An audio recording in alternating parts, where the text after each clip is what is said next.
Welcome to the Human Odyssey, the podcast about human-centered design. The way humans learn, behave, and perform is a science, and having a better understanding of this can help improve your business, your work, and your life.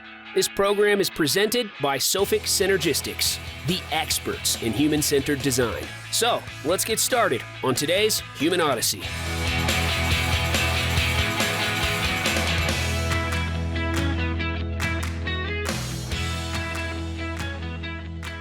Hello, and welcome to the Human Odyssey podcast. I'm Dr. Reginald O'Hara, the Director of Applied Health and Performance at Sophic Synergistics, LLC, and your host for this episode of the Human Odyssey, a human-centered health and performance podcast. Today is going to be a great day because I'm here with Dr. Chris Frueh, good friend, close colleague of mine in the Department of Defense long ago. We're going to be doing a deep dive today into his book on operator syndrome, published in 2024 by Ballast Books. This is based on his landmark article, Operator Syndrome, where he coined the term operator syndrome. So this is going to be a great discussion on special operators. Also, we're going to kind of delve into maybe some of how Dr. Frueh's treatment programs might work for other populations like public safety, firefighters, SWAT, etc. So before we get started, I'm going to read Dr. Chris Frueh's biography. Dr. Chris Frueh is a clinical psychologist by training and a professor of psychology at the University of Hawaii, Hilo. He has over 30 years of professional experience working with military veterans, service members, special operators, private defense contractors, and first responders. He's conducted clinical trials, epidemiology, historical and neuroscience research involving genetics, brain structures, and gut microbiome. He has been a principal investigator on 15 federally funded research grants. And for the audience, if you don't know what a principal investigator is, that is a person that's solely in charge of a large clinical trial or study, charge of the budget. So it's a hefty responsibility. He's also been a co-investigator on dozens more and co-authored over 325 scientific publications. Also for the audience, 325 scientific publications is phenomenal, because if you understand scientific publications, it must go through a rigorous peer review process. Just to get one original research article or a scientific review published, it sometimes can take up to 6 to 8 months. So 325 publications, including a graduate textbook on psychopathology. Previously, he was a tenured professor of psychiatry at the Medical University of South Carolina and Baylor College of Medicine. And he was a founding director of the Trauma and Resilience Center at the University of Texas Health Sciences Center, Houston. He has extensive experience working with special operations community on whole systems and performance optimization. And we're going to delve in today on whole systems, because I think in the medical community, the whole systems are rarely, if ever, addressed. So this will be one of our topics today. He devotes pro bono efforts to the SIL Foundation, Boulder Crest Foundation, Military Special Operations Family Collaborative, Vets Incorporated, All Secure Foundation, Special Operations Association of America, and to the military special operations and first responder communities. He is the author of the book we're going to discuss today, Operator Syndrome, and 9 historical crime novels. He has published commentaries in National Review, New York Times, Time, Men's Journal, Sports Illustrated, and Special Operations Association of America, and has been quoted or cited in the Wall Street Journal, New York Times, The Economist, Washington Post, Scientific American, New York Times, Stars and Stripes, which, if you don't know Stars and Stripes, this is a military paper for the military. This is like the New York Times, USA Today, Men's Health, Los Angeles Times, Reuters, Associated Press, and NBC News, among others. Wow, Dr. Frueh, I'm wondering when you sleep. Welcome to the Human Odyssey podcast. Thank you, Reggie. And if it's okay, please call me Chris today. We can be on our first names regular basis. It's good to be here. Thank you, my friend. And I'm looking forward to this conversation because I've learned so much from you over the last few years. And for the audience, just to put it out there, you and I, Reggie and I, are working on what I think will be a landmark paper itself, really developing some of the ideas of the physiology of high risk professionals and what a career in special operations, the combat arms, first responding means, and what it can lead to, or what it inevitably leads to in terms of effects on the physiological systems within the human body. Yeah, we're still working on that, but I've very much loved our collaboration so far. We're going to get that paper out pretty soon. Today we're going to focus on this operator syndrome, and I've read your book several times, and of course, as I mentioned previously, my wife read the first chapter, and the first thing she told me was, "Wow, this guy really knows how to write. I can actually understand it, unlike some of your papers." So this was when I knew when it passed the wife test, right? That whoever reads this book, which is a phenomenal book, you basically had one original 6-year observational study in collecting specific data related to special operators across the Department of Defense. So you had a good heterogeneous mix of different special operators from different branches of the military. And then from that analysis, tell me if I'm wrong, from that analysis, you found some trends in your data after conducting 6 years of research to come up and coin this term operator syndrome. We're going to delve into that later in the podcast of how you came up with that name. You and I know how, but I think it'd be good for our audience to know how you coined that term because it's nothing like it. So today we're going to do some specific discussion points looking at what is a military special operator and why are they unique, right? So a lot of people think special operation forces operators, and we're going to refer to it throughout this podcast as soft operators, are sort of, they go to the movies, they see the Navy SEALs, right? Many movies have been made, and they sort of think, well, all branches of the military are Navy SEALs, right? This is sort of an assumption that they make. Can you kind of describe to the audience the various specialties of special operators across the Department of Defense? Because it's sort of like it's a military occupational specialty within a military occupational specialty of special forces. So for the audience, can you kind of delve into what an operator is and across those branches of the military? Sure. Well, let's start with the Department of Defense at large. Within Department of Defense, we've got the Air Force, the Marine Corps, the Army, the Navy, the Coast Guard, and the Space Force now. And I've worked with the first four of those, or what we consider the branches that are currently most likely to be deployed into combat theaters or into high kinetic mission areas. And within the Army or the Navy, within each of these branches, you obviously have soldiers that must cover a lot of it. You've got many different roles that need to be covered. So you've got about a third of everybody in the military is in the combat arms, roughly speaking, a third. Folks in the combat arms are the ones that put the kit up and get the guns out and go engage our adversaries. And then supporting them are the other two-thirds of the military. These are the folks that, you know, run the logistics, move all the supplies into place, do the transports, the communications, a lot of the intelligence work that goes into that, the cooking, the paperwork, all of the things that need to happen. So every man and woman in America that puts on a uniform is providing an important role for our military.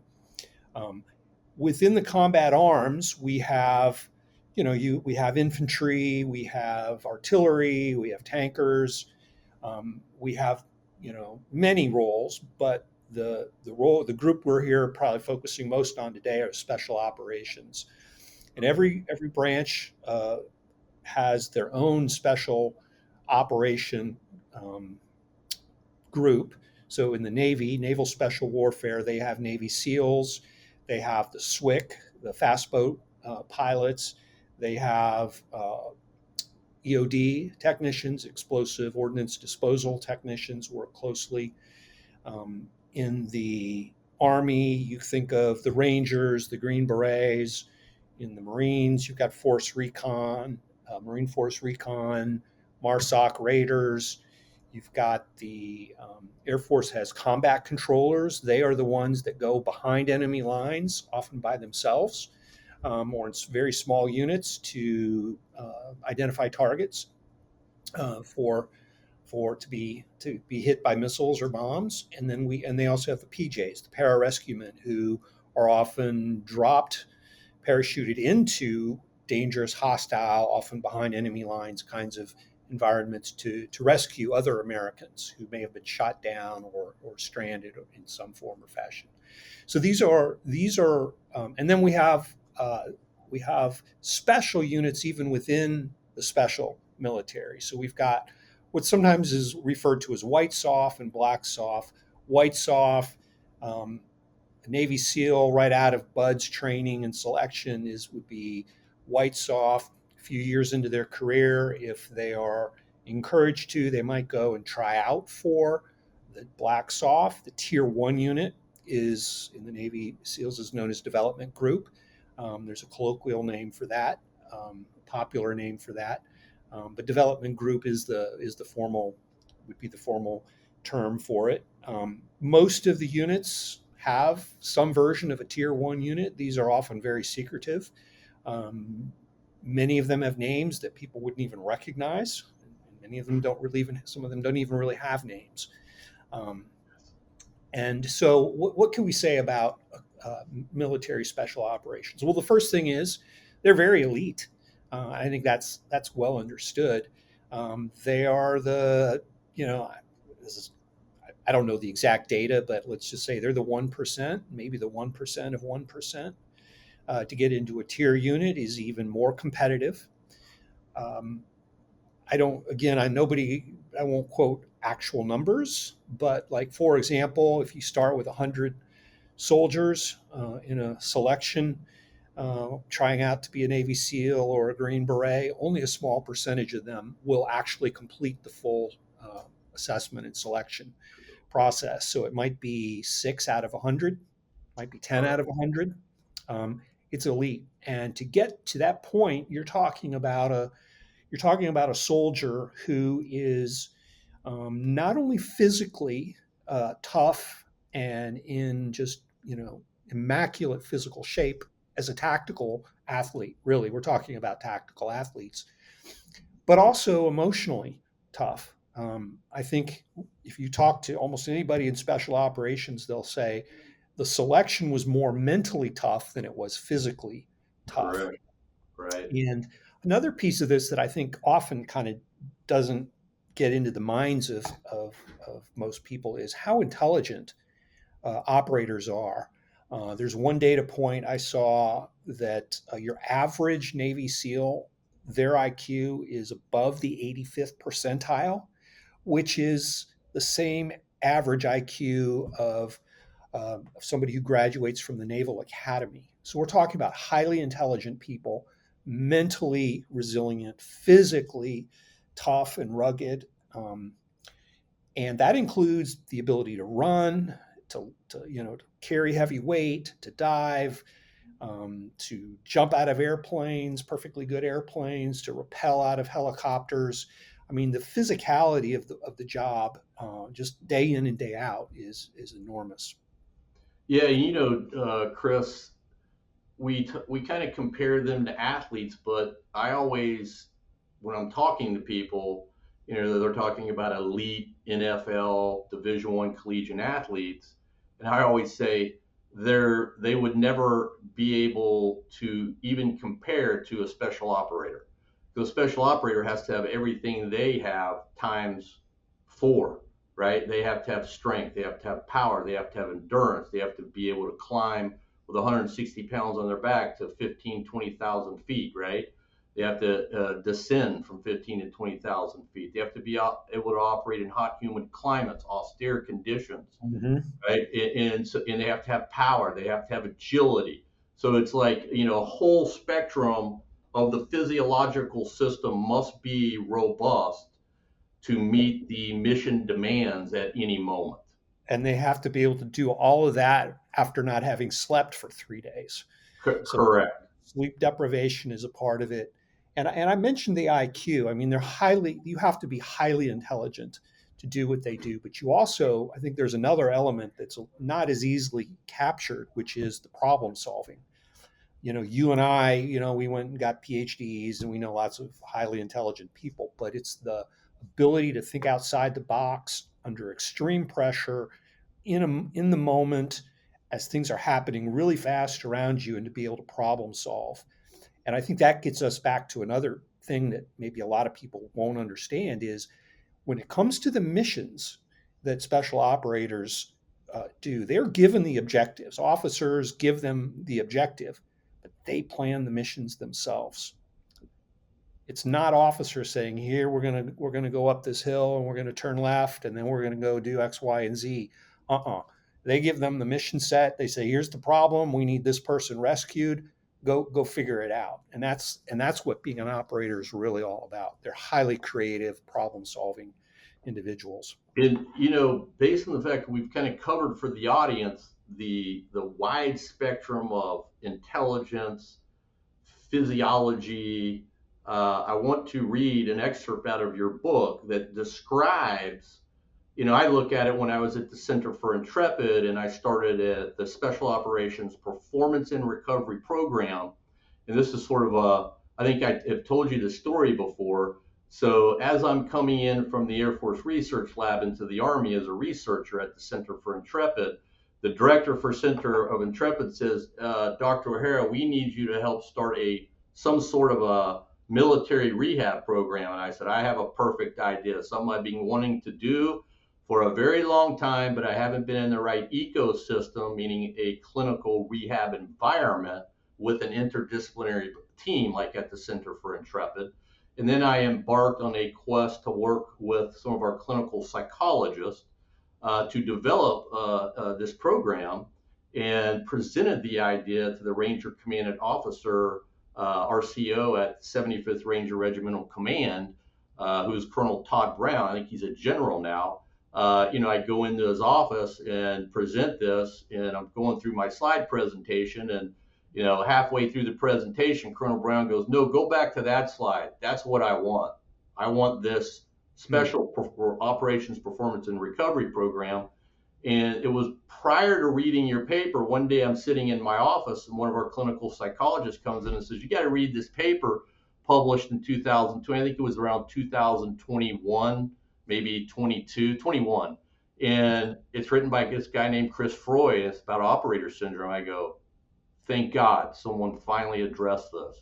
I've been trying to do this throughout my career, and I finally have found my long lost brother, and his name now is Chris Frueh, right? And, when I read sections of that paper, and this was before I ever knew you, and we had already started the program, it said in the paper, for special operators, it needs to be at least a 2 to 4 week comprehensive interdisciplinary program to address all of these interrelated overlapping symptoms that are linked to operator syndrome, right? And it should be comprehensive, meaning 8 hours a day. Well, we were getting 8 operators, 4 of which came from the Ranger Regiment, and they paid all their TDY expenses to develop this program, which is still one of the only ones in the DoD. But getting back to this point of what is a special operator, in your book, page 4, chapter 1, I want to read this for the audience because this kind of explains now understanding the background of soft operators.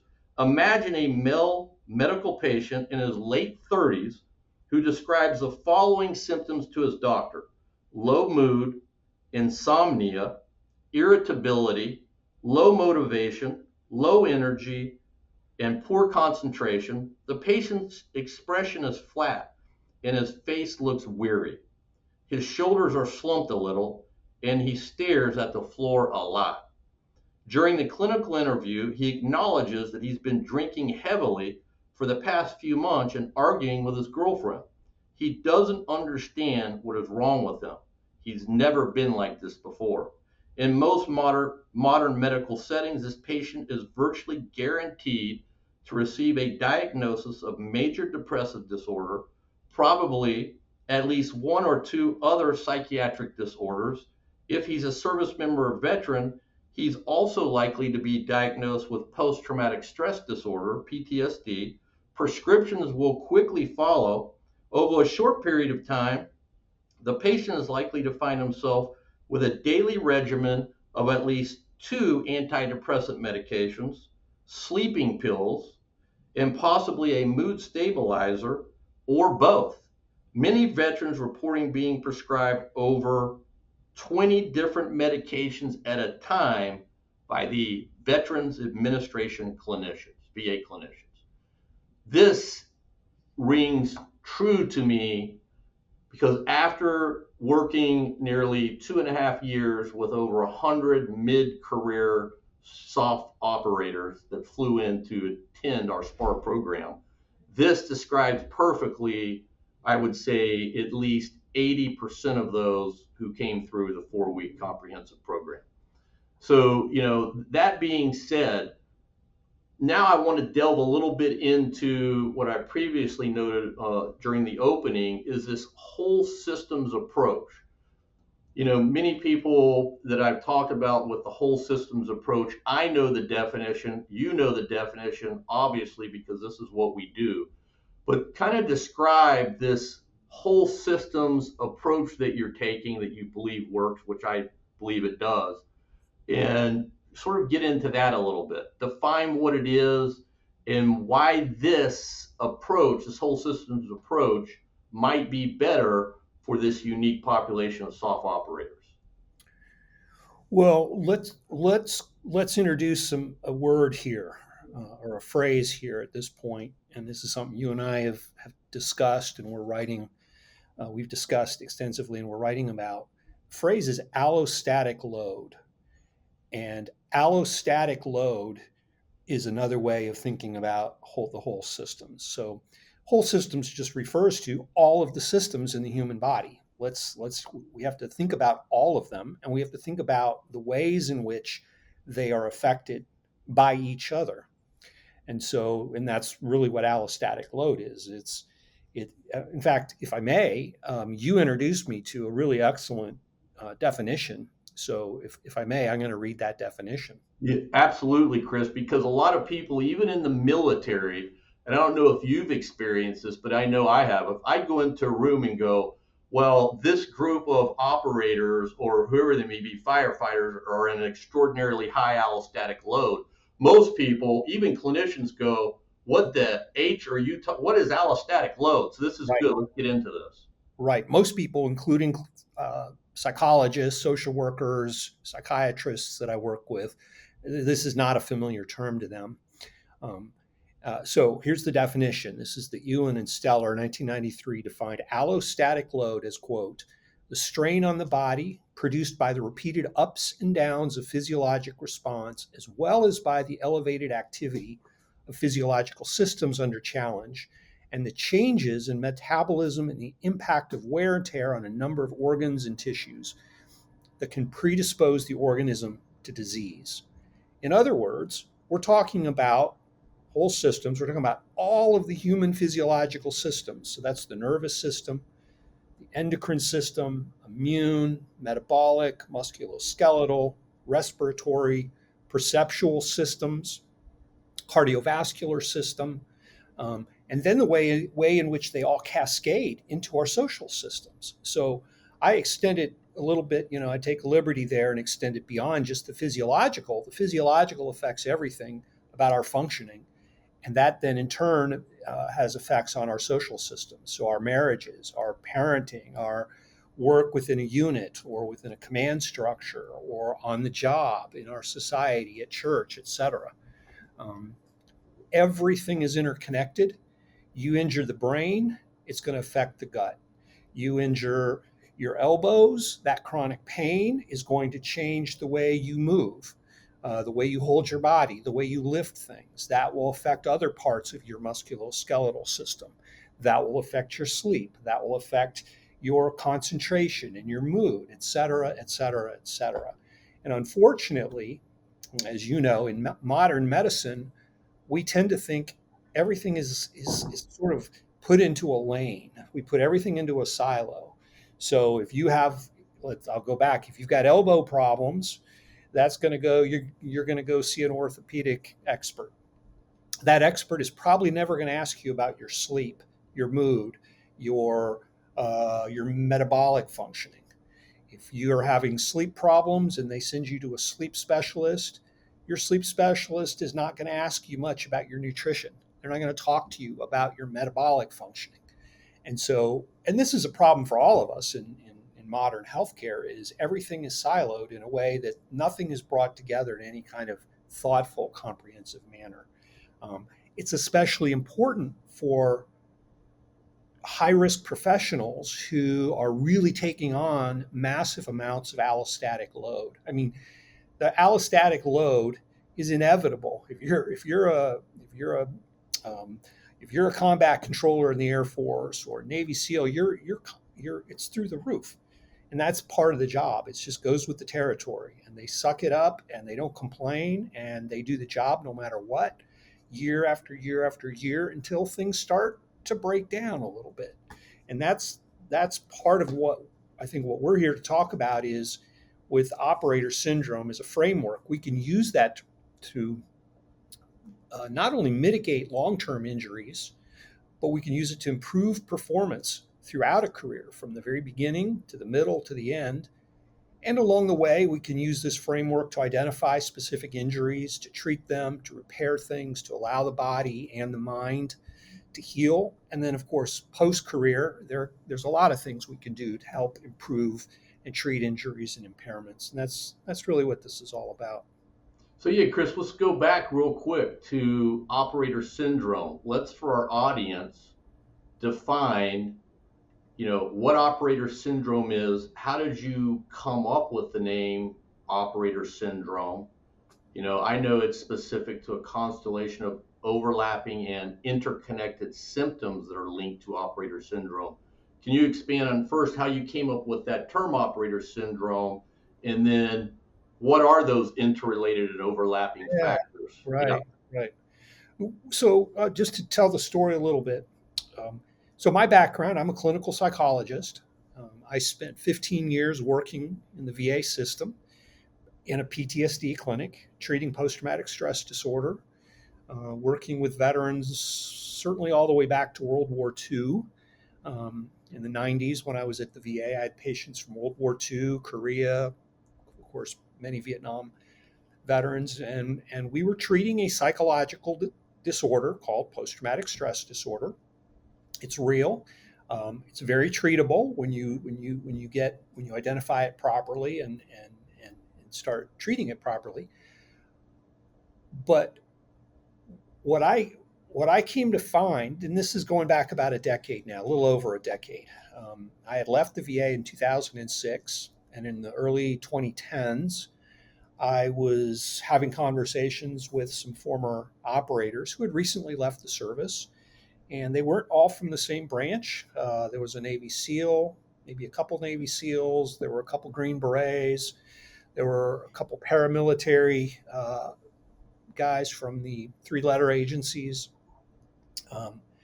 And initially, I did what every other psychologist would have done, and I think most still do, which is to make some assumptions that, high-risk professional, combat deployments, this is PTSD.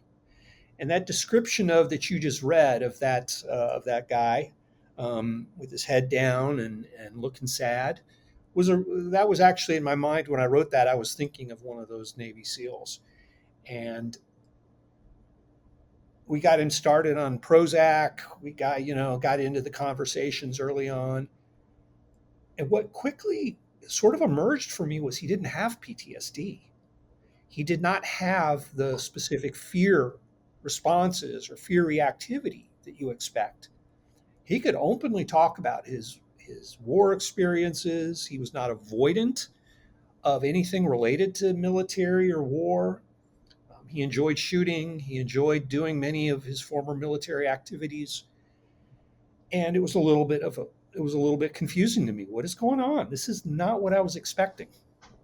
And so, and then I was seeing this, experiencing this with other guys as well. So then it became kind of a trial and error process where I started just doing testing, metabolic testing, hormone testing. I was able to get brain scans using an fMRI protocol. And the thing that shocked me right off the bat was all of these guys had low testosterone. And if you take a man who's in his late 30s who has very low testosterone, he's going to look just like that description that you read. He's going to look very depressed. And he's going to be treated by, certainly by behavioral health specialists, but I think the whole medical system as though he has severe depression. Turns out this guy didn't have depression. Once we got his hormones treated, once we got his testosterone elevated back up to where into the range where it needed to be, he was a different guy. He felt different. He looked different. He functioned different. And he became, more like the operator he had been. So that was kind of the awakening for me. It was kind of a holy shit moment. And they all had it. That was the thing that was just wild. This wasn't a one-off. This wasn't some guy who had some pituitary tumor or something like that. They all fucking have low testosterone, which is devastating for a man. And it's so much more than, it's for men with low testosterone. It impairs their concentration. It causes insomnia. It changes their motivation. Their energy levels tank. They can't think or process information like they had been. And yes, it does affect their sex drive. It does cause erectile dysfunction, but it's really about all of the functioning in the body. Right. And then as we started doing more and more things, if we fast forward to today, I've worked probably up to this point with over 600 individuals who I would say are operators or operator adjacent, private defense contractors, paramilitary folks. And what we see are traumatic brain injuries, almost 100%. And I'll come back and speak to that in just a moment. Certainly sleep disturbance of insomnia, but also sleep apnea. That was another shocker for me, was when we got the sleep studies back, all of these guys had sleep apnea. I think of sleep apnea as being something that middle-aged, overweight men experience, not 35, 40-year-old fit dudes who just left the service or are still in the service. The low testosterone, they all had chronic pain, all the joints in the body hurting, headaches, cognitive impairments, concentration was poor, short-term memory was poor, inability to stay organized, difficulty learning new things. All can be consequences of traumatic brain injury, but also of not sleeping, also of low testosterone. Also, a lot of these guys do have depression, anger, anxiety. So it's not that there aren't psychological issues, but I think the psychological issues have a strong, prominent physiological basis to them. To that point, Chris, when I was working with special operators at Center for the Intrepid in San Antonio, I experienced the same exact thing you are. I would get into the office early, about 5:30, and operators would kind of come to my, door because I had to put on their heart rate monitors. We're monitoring HRV, looking at, muscle contraction rates in the field, et cetera, et cetera. But after, I would talk to these guys, and they've been in 10 or more years, a lot of them. Average was about 5 to enter the program. You had to be at least 5 years. But the recurring theme amongst all of them, nearly all of them, was, hey, doc, my testosterone, I went to my provider in a military clinic, And it was like, 200 or so total. Free testosterone was right at the normative healthy value, right, for my age, right? And they would say, then I asked my provider, can I go on testosterone replacement therapy? And the provider recurring answer was, no, you're normal. You're normal. You're at about 210. And, based on the research I had done, they go, what do you think about that, doc? And I'd pull out an article and go, well, you read this article that we wrote on testosterone replacement therapy for special operators. Like, if it's monitored closely by a endocrinologist, it's absolutely necessary for some people. Especially if you look at your sleep deprived and your energy expenditure is exceeding your energy intake. So you're in a caloric deficit and you're not getting enough sleep, which, by the way, based on where they are in their career, is roughly, for some guys over 10 years would state, I'm only getting about 3.5 to 4 hours of sleep over the course of a decade. Right? This was recurring. But going back to the provider and testosterone replacement therapy was almost always a no. Or it was by the military medical provider, I'll put you on it, but then I need to take you off of it once your values are where they need to be. And most of them would say, I have to go to an outside clinic to get testosterone replacement therapy.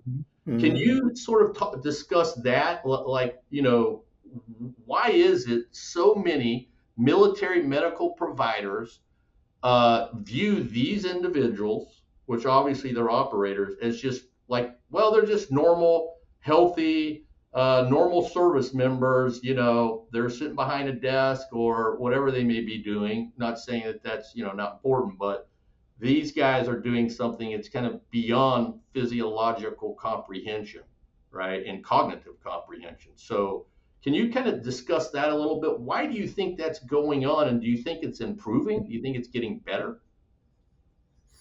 Well, but I think part of the problem is medicine at large. The medical community in general does not like to supplement testosterone in men. There's a very strong resistance to doing that. And probably, like, why is that? Well, I think one reason is testosterone has been abused. So there are concerns that guys just want to get testosterone to get bigger and jacked. True. So that's a concern, legitimate concern, potentially.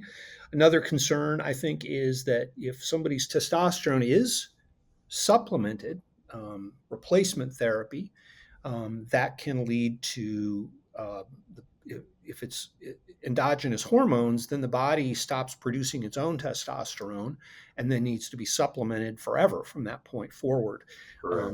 And so those are two legitimate concerns that medicine needs to pay attention to and work with. On the other hand, I think there's just a very deep lack of understanding, for one, what operators actually do, what they need to be able to do, how physical their work is, and how it affects all of the systems in their body. And just to say this, testosterone replacement therapy, TRT, is not necessarily what everybody needs if they have low testosterone.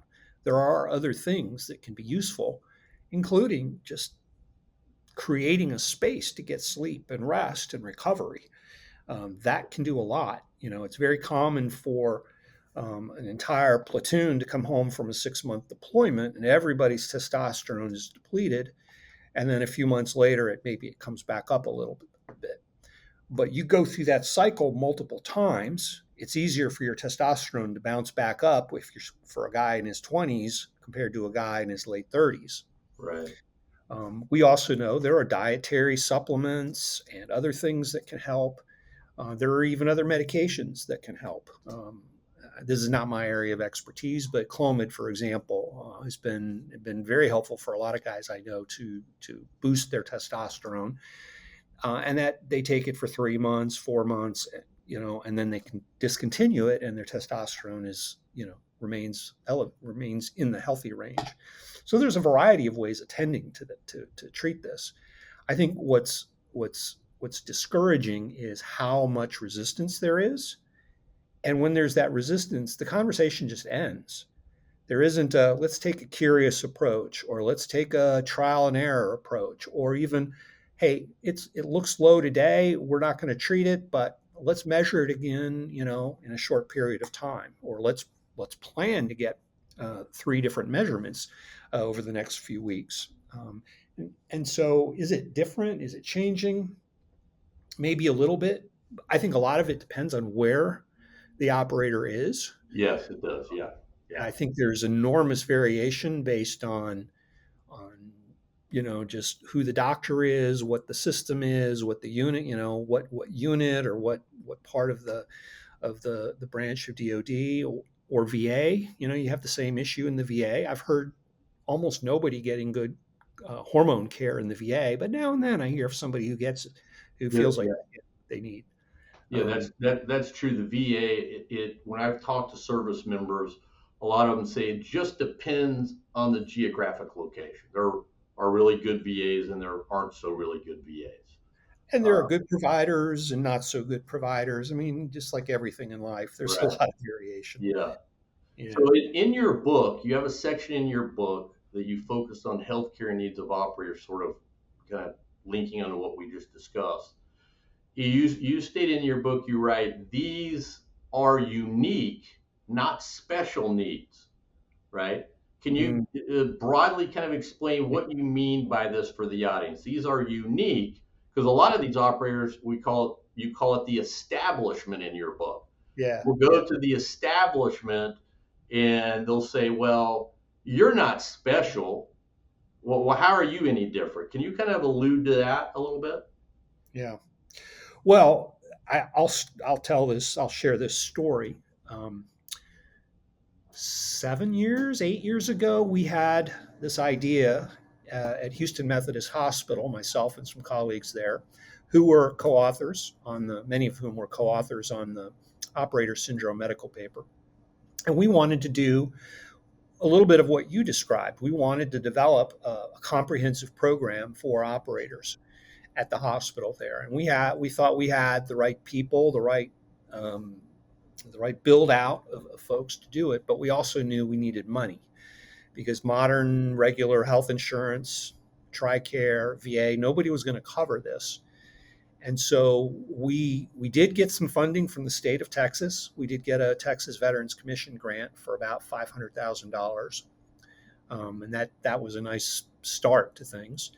We were working with a very large foundation and had multiple discussions with their Veterans Point people. And we thought that the conversation was maybe they would give us somewhere in the neighborhood of $10 million to get this program started and off the ground. And so part of that process was they were going to send a team out to do a site visit, to meet with us, to see our facilities, to meet with the hospital director at Houston Methodist Hospital. And most people aren't going to know Houston Methodist Hospital, but it's the number 1 ranked hospital in the state of Texas. It is, They're ranked nationally, I think, in the top 10 in 7 or 8 different medical specialties. So this is a very serious, very excellent hospital. And when the site visit arrived, when the team arrived, there were 7 or 8 people in the team. And I think virtually everybody, with one exception, was very enthusiastic and happy to be there. But the guy that was the decision maker, a neurologist who was doing a lot of work with the Bernie Marcus Foundation, and he had the power to make the decisions. And he literally in the first 5 minutes of the day, we had scheduled the entire day, and we had a little PowerPoint 30-minute slide presentation we were going to give just to orient them to what we were proposing. In the first 5 minutes, he says, wait a minute. You mean to tell me your program is only going to treat special operators? And we said, that's correct. And he goes, well, nope, that's a fail. And he didn't just say that's a fail. I mean, he got angry. He was angry. He said some fairly ugly things. And he said, they've already been treated special. They've been treated special their whole career. We're not going to do that. That's not socially just. We are going to treat everybody. We're going to treat all soldiers, all veterans who might have a traumatic brain injury, and we're not going to do anything special because they've already been treated special. We tried to make the argument to him, and I think this is the point I was trying to make in the book, is this isn't about treating anybody special. This is about identifying unique medical needs and then providing the appropriate care to address those unique medical needs. So the program is going to be unique to address unique injuries. But that was it. He wouldn't hear, and we never got the funding. And I've encountered that attitude over and over again. Even from other veterans who say, well, this isn't, some more specialness for special operators. So there's almost like an eyeball roll response, which is really unfortunate that we encounter a lot. Chris, I think I got really lucky to be, be the director of the Military Performance Laboratory at Center for Intrepid. And I had two great directors at that time, Colonel Brandon Goff and Colonel Joe Alderetti, who was a medical director, a complex reconstructive surgeon. And, Colonel Alderetti, who's retired now at that time, was like, absolutely, we want you to develop that program. You have 100% support. And if we need to find funds for you to, use different types of technologies so we can have a baseline and we can have post data to report to the command, Ranger Command, then we'll do what we have to do that. And they absolutely did. It was one of those moments, Chris, after being in the Department of Defense as a researcher on the Air Force side, now on the Army side, where, it's like, is it being at the right place at the right time? Is it luck? Is it like everything seemed to work out? Now, it wasn't an easy program to start because a lot of the clinicians there, they were just there to treat amputees, from service members in Iraq and Afghanistan. But when that war was over, sort of business got really slow at the Center for Intrepid at the time. And so we, embarked on starting this new SPAR program. And it was absolutely, as you described it, an interdisciplinary team of over 80 clinicians in a 60,000 square foot building. I mean, 4-week comprehensive program. We even got barracks for them to sleep, and some of the officers would stay in hotels, but we had special rooms, barracks that were right next door to the Center for Intrepid. Program still going today. But, I think, like you explain it, most people, though, for that to happen, it's like, they either don't understand or they don't want to understand, right? So I think this book that you've written about operator syndrome is fantastic. I have another question. In a section of your book, you discuss some of the, let's go back to it, Chris, you ready? Some of the establishment arguments against operator syndrome. Can you allude to what some of those common arguments are? Oh, man. Well, I know you're going to love that question, Chris. I'm like, we could have a lot. This one. This could be a long conversation here. I'm actually going to confess I don't have the book in front of me and I don't remember everything that I said. But let's start with this. There's a lot of ignorance out there. That's nobody's fault. Special operators are rare. There aren't very many of them. So your typical VA psychologist, for example, may never meet somebody from special operations. I was in the VA for 15 years, and I met only one soldier, one patient who I can legitimately believe was in special operations. And he had been force recon, 2 tours in Vietnam. We did have guys come in and say they were a SEAL or a Green Beret in Vietnam.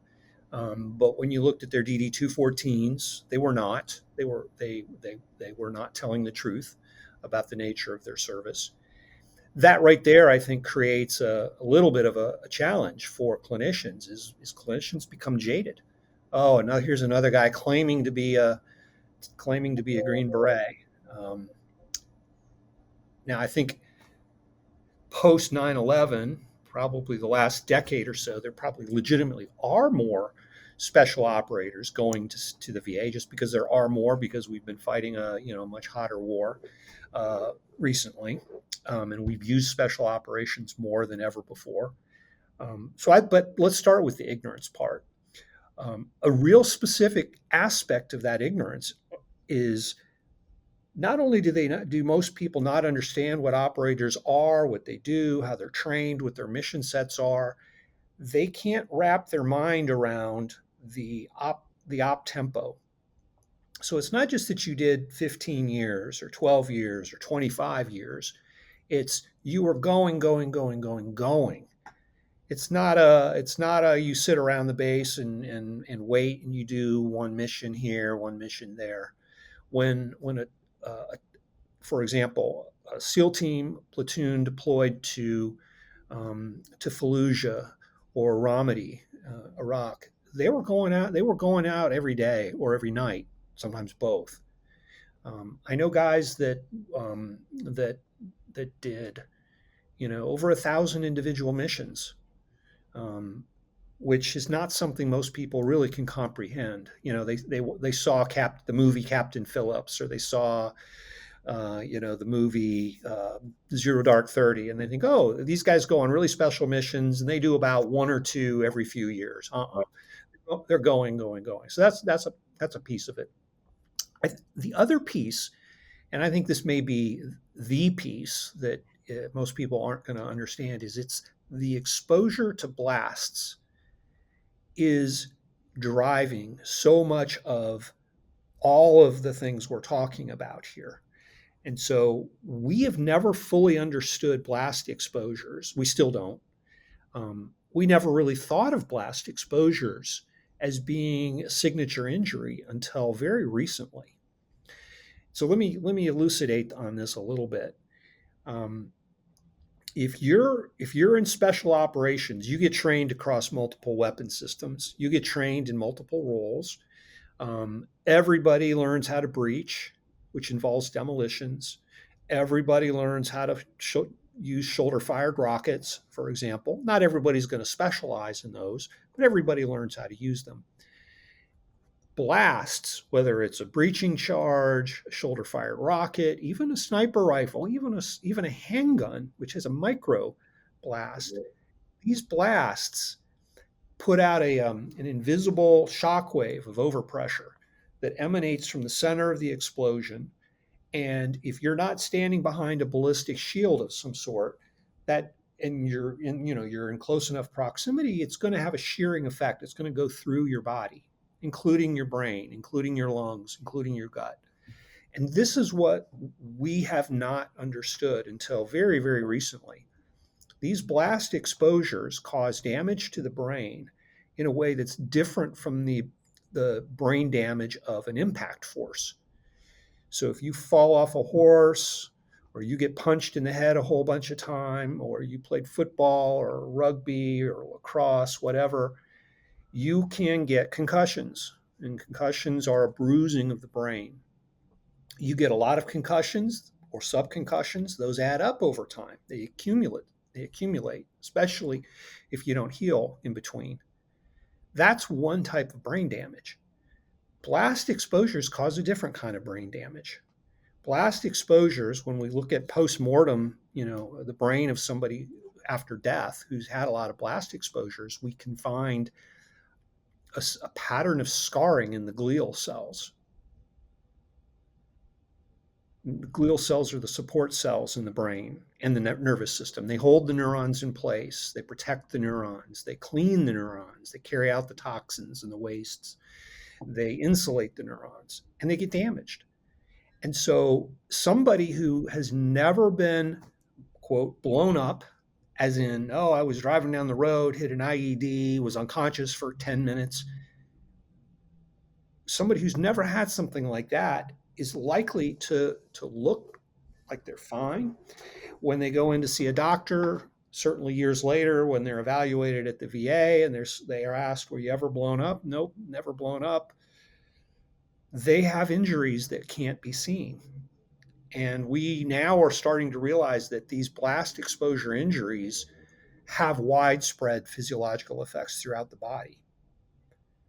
And it's the massive amount of training, and this is I guess another point. It's the training more so than the combat where Yeah. these injuries occur, as well as all the repetitive physical injuries. I mean, yes, acute injuries occur in combat, no question, but for every deployment there, I don't know what the ratio is, and it varies widely, but let's say you're on a 2-to-1 ratio or a 3-to-1 ratio, that those three segments of training aren't easy. Right. They're extremely intense. And In Chris, that's a sorry. good point. That's a good point. You have when we talk about the cumulative effects, we look at the accumulation of these effects related to operator syndrome. You bring up this good point of, well, no, they've got to train for hours and hours and hours, days and consecutive days with no respite Yeah, in between, right? And yeah, then you add in, they're going to be deployed for 6 months up to a year, and then they have to do direct action missions, and then they've got to do sustained operation missions, which could go on for 3 days, maybe 5 days, maybe 7 days, right? Of no sleep, constant movement, right? Austere environment. Here we have now this accumulation of those physiological, those blast effects, right? It's not just, well, we're going to hop on a plane, we're not going to prepare for it, because operators over prepare, but they have to be willing to be flexible.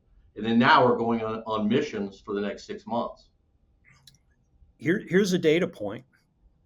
Your average operator, and give me some leeway here because there's variation, but your average operator probably has trained for 2 years before they go on that first deployment. In other words, it's 2 years of training. And before that first deployment happens, 95% already have a traumatic brain injury from blast exposures, not to mention impact exposures, impact force. And then let's Blows. go in now. So I think you provided some good background. Let's delve back into operator syndrome and symptomatology, focusing on, you don't have to mention all the symptoms, you can if you want to. All of these, what do you mean by, for our audience, operator syndrome? When they think of operator syndrome, I want them to think of all, based on your 6-year longitudinal study with all these operators, what are those interrelated and overlapping components or factors? Yeah. So, all at the same time, your operator is going to have traumatic brain injury, sleep disturbance, sleep apnea, low testosterone, depression, anger, anxiety, might have alcohol abuse, um, impairments to hearing, vision, balance, chronic pain, headaches, cognitive impairments, is going to have difficulty connecting with their family. Um, their marital relationship is likely to be strained. They probably, almost certainly, have had exposure to a whole lot of different toxins over the course of a career. Everything from air pollution to bad water to who knows what, radiological, biological kinds of things. And then in terms of what's in the psyche, let's acknowledge there are existential concerns that can be pretty massive, and those layer on top of all of the other things we're talking about. And by existential concerns, I guess it isn't the same for everybody, but this includes things like grief. How many brothers and sisters died over the course of a career? Um, Guilt, survivor's guilt. Almost everybody I know has some level of, well, I survived and these guys didn't. We have what a lot of guys talk about is the loss of empathy, even. They're told they're insensitive. Imagine doing what an operator does for 20 years or 10 years or even 5 years. How are you going to come back and be in civilian society and recognize the things that you or I might say is stressful they don't, their empathy level has been reset. And then after the service is over, you've got a loss of purpose, a loss of mission, a loss of that tribe. And add on to that, maybe a loss of faith in God or humanity, maybe a sense of betrayal by the country that sent them to war. Maybe And a sense of this is a real thing, right, Chris? Existential depression, right? Is that sort of like that they might have? And I know lots of people, uh, several famous people, one was Abraham Lincoln, had what they termed existential depression. I don't know if you've heard of this as a clue. I'm sure you have. well, it's not an official form of depression in Correct. modern psychiatric nomenclature. And in fact, I would even go so far as to say, I don't think we should medicalize everything, which I, isn't to say there isn't depression, there isn't sadness, there isn't grief. There are all of those things. But if you've been overseas hunting other men and you come home and you have a list of 50 names in your phone of people who you considered to be a brother or a sister, and they're no longer alive, and you've seen what happened in Fallujah, what happened in Ramadi, what happened up in all over the world in very austere places, how can that not change you? How can you not have a different understanding of the world than you had before you went off and experienced all of that?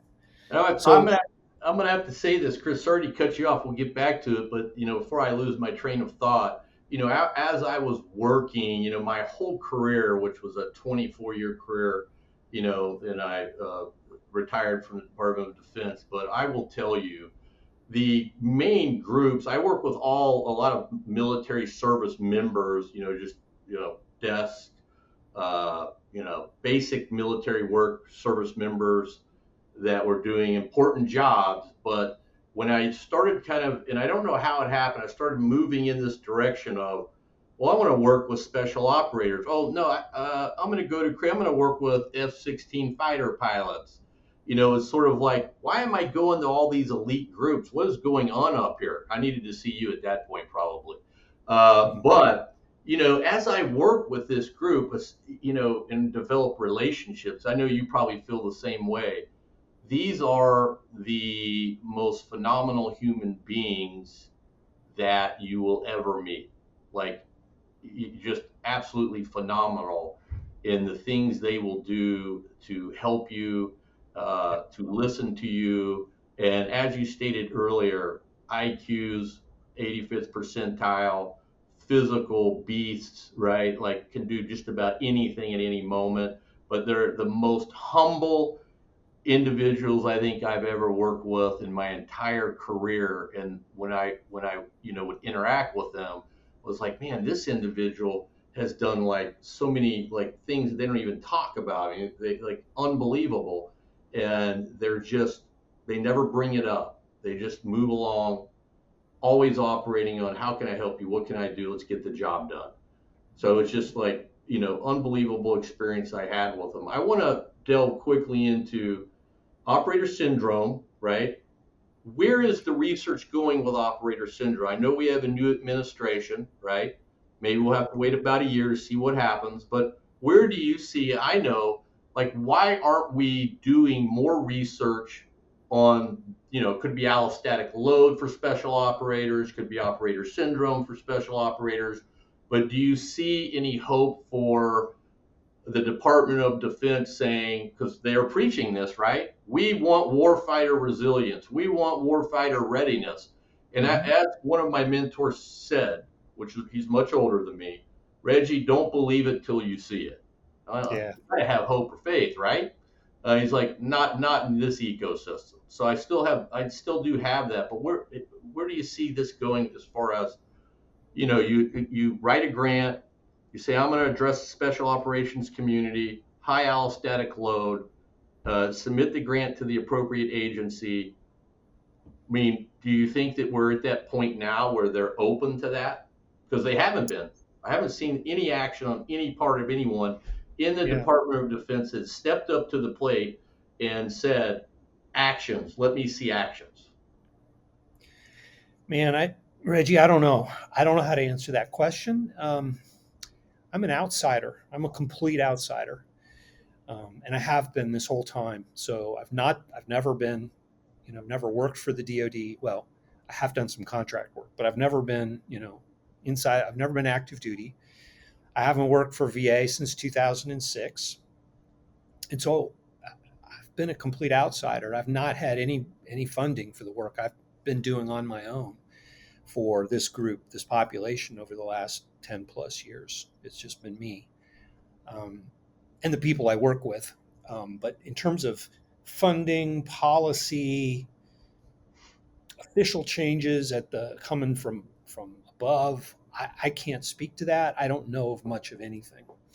I do know of a program in the VA that Palo Alto VA has a program for operators. I think I think it would be recognizable to you as a comprehensive, multi-systemic, whole systems approach program. And I have a lot of optimism. I know their research director is a psychologist named Shane Adams, and he's doing what looks to me from the outside to be some really nice work. We've had a few conversations, and I have an appreciation for what he's doing, what he's hoping to do. Will he be able to do it? Will he be supported? Can he get the funding he needs? Those are all open questions. Is DoD going to do anything? I don't know. I know SOCOM has been, I've been told through the grapevine many times over the last decade that SOCOM doesn't want to hear it, that admirals and generals and leadership in various branches really aren't interested. The VA certainly is going to be resistant. I mean, I think what people need to understand is careers and reputations and empires have been built on things such as PTSD. If you look at the VA as a system, they have the largest mental health care program in the world. They have an enormous amount of funding specifically for post-traumatic stress disorder. You have the PTSD national centers I think there's 7 or 8 of them spread around the country. Each of those is funded by Congress, and they can apply for additional research funding. They set the tone for everything in VA mental health care. They hold the power. They hold the purse strings. Their leaders are eminent scientists who are editors of the journals, who sit on the review panels for grants at both NIH and the VA. So very, very difficult to see any of them going, whoops, we've missed the boat for the last 40 years. We should really back up and rethink some things. They aren't going to do that, not willingly. They're going to have to, that's going to have to be a change. Medicine, modern medicine, we are arrogant. Medicine, psychology, psychiatry, we're very arrogant. We have the answers. We do what we do. We don't want some outsider telling us to do something different.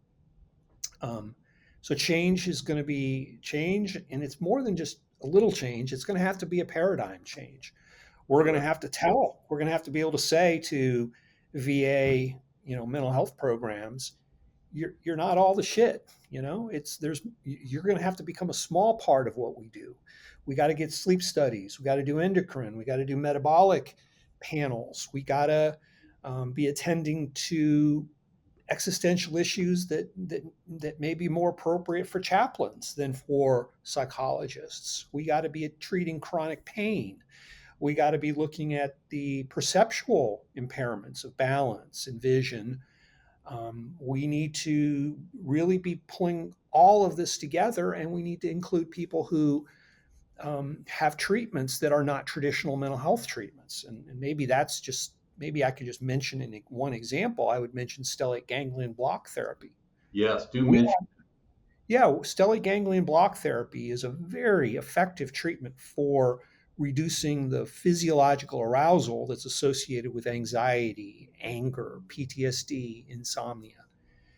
It's a simple 5-minute outpatient procedure. It's as simple as a dentist putting a little injection of Novocaine into the nerve of a tooth before working on that tooth. We can do the same thing with the sympathetic nervous system.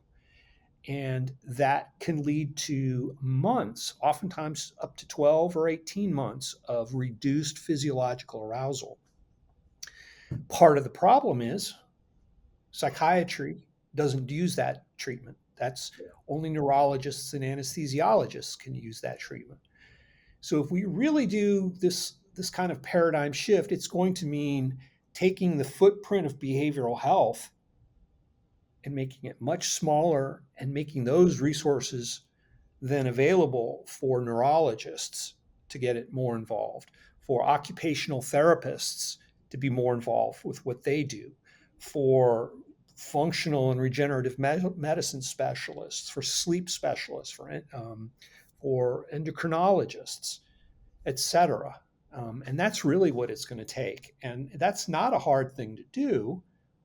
It's just going to face so much internal resistance to that kind of change. Yeah. And of course, you're also going to have to get the admirals and the generals on board to go, yeah, we really should step back and reconsider some of the things we've been doing. And they have a mantra, humans before hardware. That's the SOCOM mantra, humans before hardware. So called, right? I mean, SOCOM. Yeah, when do we implement that? When are we really going to honor that mantra? Yeah, everything you mentioned, stellate ganglion block, alpha stem, we didn't do psychedelics, chronic pain management, all of that you just described.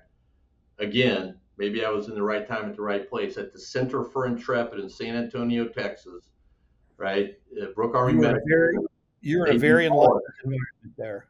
They do all of that. That's just what's so unique about Center for Intrepid. So any veterans out there that are seeking like a comprehensive whole systems treatment, I would highly encourage them to reach out to the Center for Intrepid in San Antonio, Brooke Army Medical Center, because they have this specific program we're talking about. I want to delve quickly into, which I really like, Chris, is your 17-item operator scale. How's this tool utilized in clinical settings, and what have you seen has been its impact? How does this 17-item operator syndrome scale, is brilliant what you did there. Right. So it's just a one-page checklist type scale that covers all of the domains of operator syndrome. There's a version of it for firefighters, very similar version for law enforcement. I think you could grab either one and just use the parts that are applicable.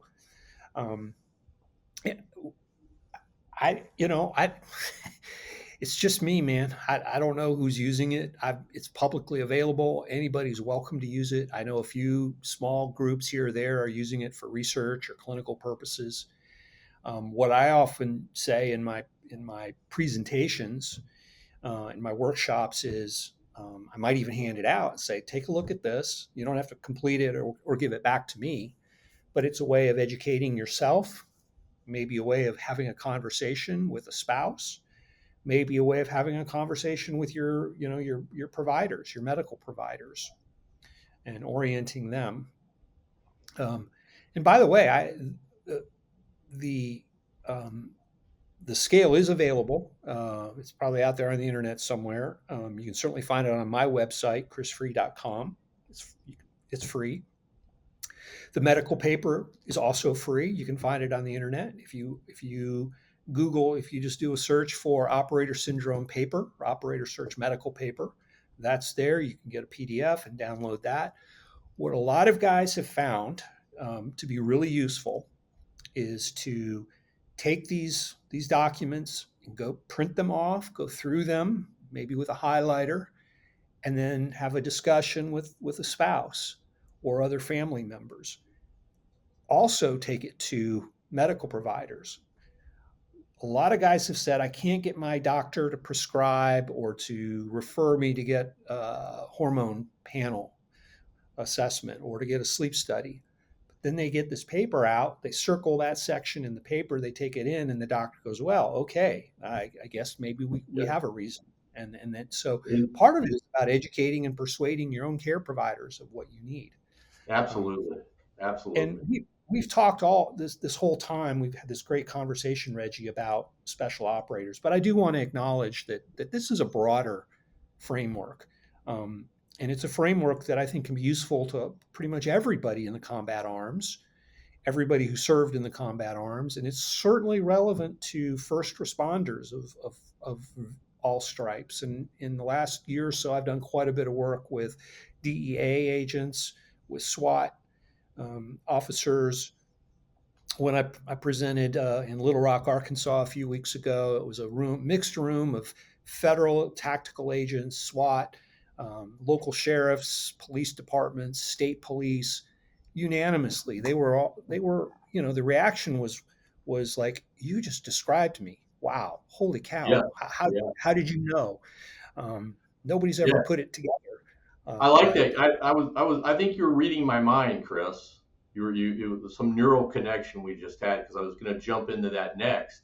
That you broadly alluded to this, that this operator syndrome, this holistic whole systems framework, can also be used in, for example, I know you started doing some work. I recently wrote an article too, cited your 17 item scale and describing operator syndrome as firefighter syndrome. Because if you read the firefighter literature, you start doing a deep dive and you find out, oh, wait a minute, they seem to be having high allostatic load too. Oh, wait a minute, they seem to be having interrelated and overlapping symptoms too. So can you kind of discuss where you are with that, the firefighter syndrome, what you found so far? well, there isn't really a whole lot to say. It's kind of very similar things. Um, Yeah, in 20 in the fall of 2020, maybe about 6 months after our medical paper was published, a firefighter reached out to me, a Canadian firefighter, a female Canadian career firefighter named JD Miller, and that we struck up an ongoing conversation. And her pitch to me was she'd read the paper, heard me talking on a podcast, and her thing was like, you know what? We firefighters have most of these same things. They don't have the blast exposures from explosions typically, but they sure have other chemical exposures and heat exposures. And so we wrote a short magazine article titled Firefighter Syndrome that was published, I think, in 23. And we kind of mapped, we took the operator syndrome framework and mapped firefighter experiences onto it. And this resonates. And part of the reason it resonates so much for first responders is, and I'm still learning about first responders now, is that they're high risk professionals. They also have the sleep deprivation, the chronic pain, the head injuries, the psychological, existential issues. They also are kind of outside of society. They're sort of, they're our protectors, and they don't always feel welcome or respected everywhere they go in civil society. And as soldiers, as my soldiers remind me all the time, they got to fight their war overseas. First responders are fighting their wars in the streets of their own hometowns, in their neighborhoods, in their own communities. So they don't ever get a chance to really turn it off. correct. We're going to conclude here in a minute, but I have to touch on, because this podcast is on, human-centered applied health and performance. Now, there's a chapter in your book that I love, Chris, and you probably guess what that is: performance optimization. It's a short chapter, but Yep. I want to touch on this real quick for our audience and any public service members out there, public safety. Can you briefly discuss your equation? I think it's in chapter 22, and it's your performance or training times recovery equals performance. So can you kind of describe when you say training, but then also when you times recovery? Because I view recovery as performance. I would tell our soft operators performance is recovery. Like view recovery as though you're going into a weight room for 2 hours. Okay. That's Yeah. how important recovery is. I'm going to let you Yeah. describe it. How that equation uh, Yeah. Well, equals enhanced performance. yeah. So let me back up just a little bit from that.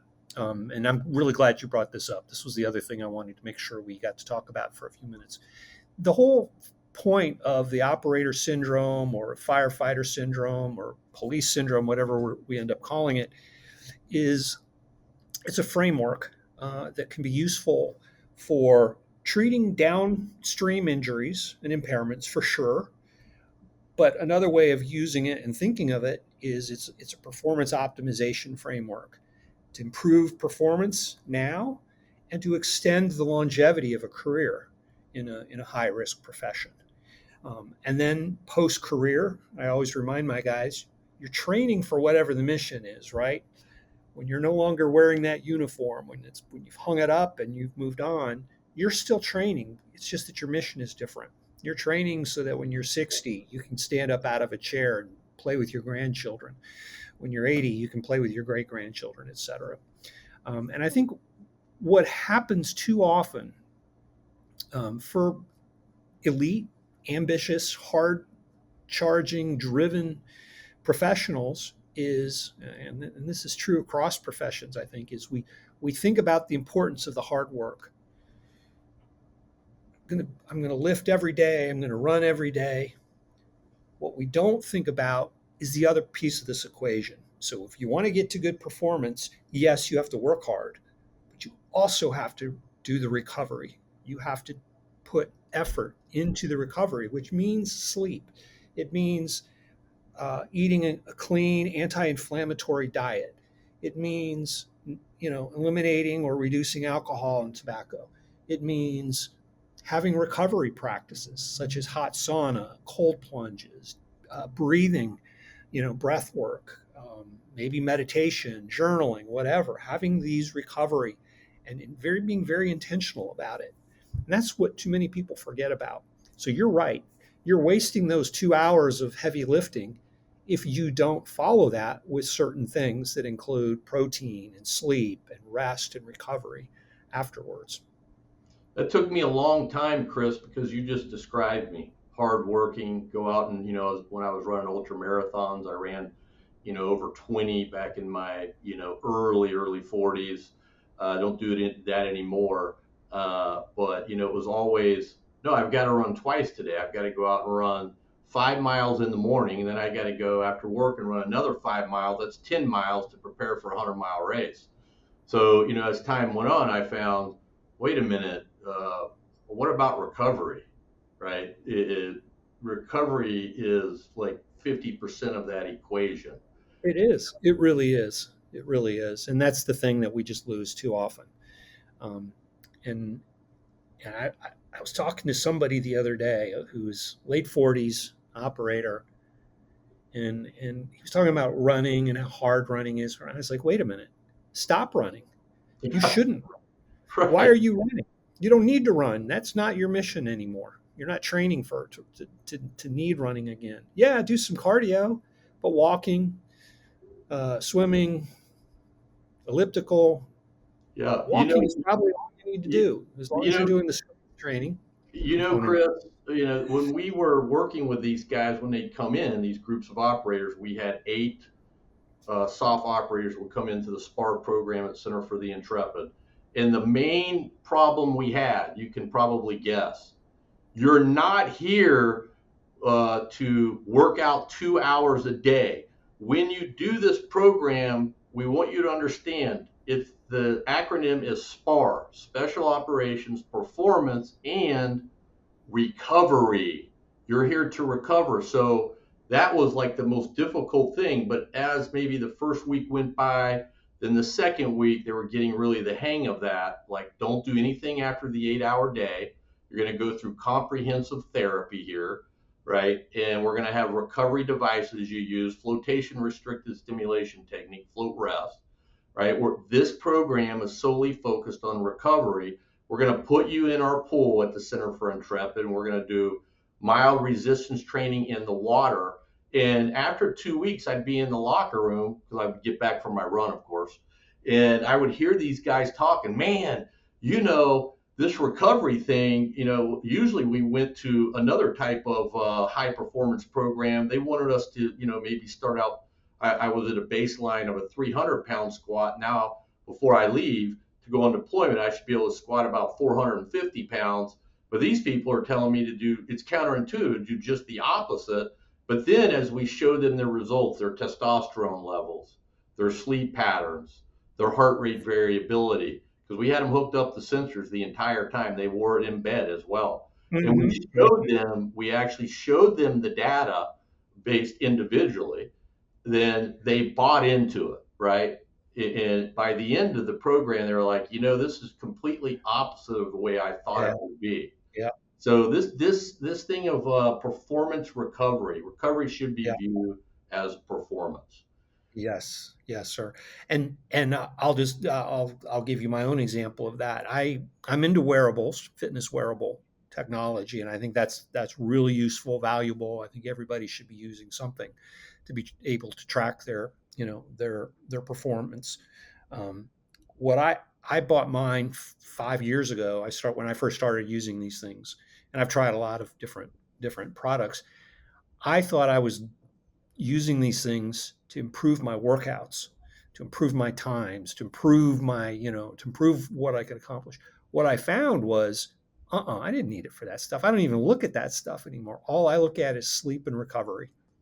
Right, right. Tracking my sleep and working on perfecting my sleep and doing the things that takes actually is all I need to do to improve my performance on things. Chris, one of the things when I would talk to operators when I was working with them, I would, in our psychologist too, I'd always say, well, you just need to get more sleep.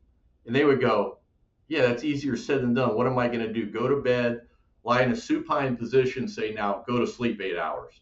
So it's like, how do I induce a sleep state, right? So, we use what we call alpha stim, which is microcurrents, electric microcurrents go through the frontal lobe of your brain, and it helps basically calm down your autonomic nervous system, that sympathetic parasympathetic branch. And for a lot of them, if after they were assessed, they would come back and say, wow, I'm actually sleeping much better.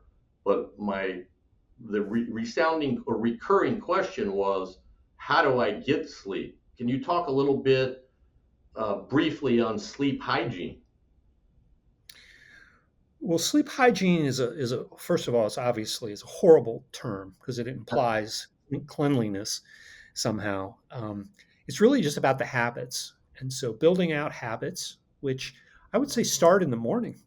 When you wake up in the morning, it's good to get a little sunlight on your face to get your circadian rhythm set. Sunlight stimulates your suprachiasmatic nucleus and lets it know what time it is. That sends out the message to all the other circadian clocks that exist in every cell in our body. I generally don't drink caffeine until I've been up for about 90 minutes or so. I try to get a walk or do a little just movement. In my house, we have cats. I scoop the cat litter, take the garbage out, do stuff like that in the morning. Before bedtime, try to have a wind down period of 90 minutes or more. Try to keep it quiet, low key, dim lights. Bedroom should be dark, cold, silent. No clock in the room, no visible clock in the room. What I then do when I'm in bed and the lights are out, I do a version of box breathing. I take a slow inhale and hold it for about 3 seconds, or I count to 3. Then I slow exhale, count to 3 at the bottom. And then I take a slow and then I hold it at 4 seconds at the top and the bottom of the exhale, inhale. And then I go to 5, then to 6. I'll usually go up to about 10. And oftentimes I'm sound asleep before I get to 10. If I get to 10, holding my breath at the top and the bottom of the inhale, exhale for 10 seconds, then I'll stop. I'm usually completely lights out within moments of that. Chris, I think we'll wrap it up. I absolutely appreciate seeing you, number one, and actually talking to you. I know it's been some time, but we're going to be re-engaging on this paper. I think I sent you a text that we got to get it done, but that's going to be a great thing. So Dr. Frueh or Chris, where can our audience find you? If they need to reach out or read some of your literature, where can they find you on social media? So the book Operator Syndrome is available on Amazon or wherever you buy books. You can get it direct from the publisher, Ballast Books. They have a lot of other really good books written by they kind of specialize, I think, in military books. My website is chrisfrueh.com, just real simple if you know how to spell my last name. And then the Operator Syndrome paper and other things are on the internet. Just put them into a search engine and they'll come up. Awesome. Thanks so much. Stay right on, Chris. I just want to wrap it up. This has been episode number 14 of the Human Odyssey, a human-centered podcast. Our podcast is available online at sophicsynergistics.com/podcast. Video versions can also be found on YouTube and Spotify, and audio-only versions are available to stream on Apple Podcasts and other major podcast platforms. Keep an eye on our social media platforms for updates on the Human Odyssey and more human-centered content. We're going to plan on having guests like Dr. Chris Frueh to, other people in his expertise in the military and in industry to invite them on as guests. If you like this episode, please like our video on YouTube. Leave us a review on Apple Podcasts and Spotify. These things help our podcast grow. If you have any questions on the topics we talked about today, we'd like to see you, and you'd like to see them addressed in future podcasts, or would like to sponsor or partner with us for an episode, please reach out to us. Thank you for listening, and thank you so much, Chris. Look forward to seeing you again soon. Thank you for having me, Reggie. No problem. I look forward to this conversation. It was awesome. Thank you.